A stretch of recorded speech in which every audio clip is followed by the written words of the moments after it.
ఆంధ్రప్రదేశ్ ఉప ముఖ్యమంత్రి పవన్ కళ్యాణ్ ఆరోగ్యంపై కీలక అప్డేట్ వెలువడింది.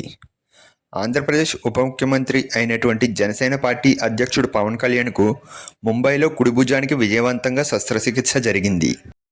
దాదాపు గత 10 ఏళ్లుగా రాజకీయ యాత్రలు, ప్రజా కార్యక్రమాలు, ఎన్నికల ప్రచారాల సమయంలో భుజాలపై నిరంతరం పడిన ఒత్తిడి కారణంగా ఆయన 2 భుజాల్లోని రొటేటర్ ఆఫ్ కండరాలు తీవ్రంగా దెబ్బతిన్నాయని వైద్యులు గుర్తించారు.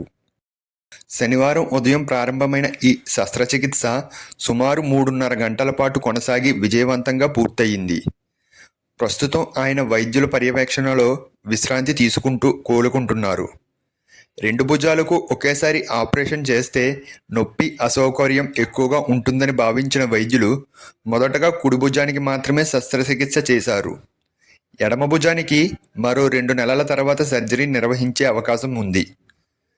రొటేటర్ ఆఫ్ కండరం అనేది భుజం సులభంగా కదలడానికి, చేతిని పైకెత్తడానికి, బరువులు ఎత్తడానికి సహాయపడే కండరం మరియు స్నాయువుల సముదాయంలో ఇది ఉంటుంది.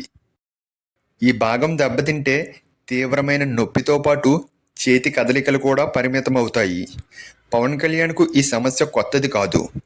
ఇప్పటికే 2016లోనే భుజానికి గాయం కావడంతో విశ్రాంతి తీసుకోవాలని వైద్యులు సూచించినప్పటికీ ఆయన ప్రజా జీవితం మరియు రాజకీయ బాధ్యతల కారణంగా నిరంతరం కార్యక్రమాల్లో పాల్గొంటూ వచ్చారు. ముఖ్యంగా పోరాట యాత్ర, వారాహి యాత్ర, ఎన్నికల ప్రచారంలో అభిమానులు ఆయనతో చేతులు కలపడం, ఆయన చేతిని పట్టుకొని బలంగా లాగడం వంటి సందర్భాలు భుజాలపై మరింత ఒత్తిడి పెంచినట్లు వైద్యులు పేర్కొన్నారు. ఇటీవల నిర్వహించిన వైద్య పరీక్షల్లో ఆయన 2 భుజాల పరిస్థితి మరింత తీవ్రమైందని తేలడంతో శస్త్రచికిత్స అవసరమైంది. ప్రస్తుతం ఆయన కుడి భుజానికి వైద్యులు సర్జరీ చేశారు. మరో 2 నెలల తర్వాత ఆయన ఎడమ భుజానికి కూడా చికిత్స చేయనున్నారు.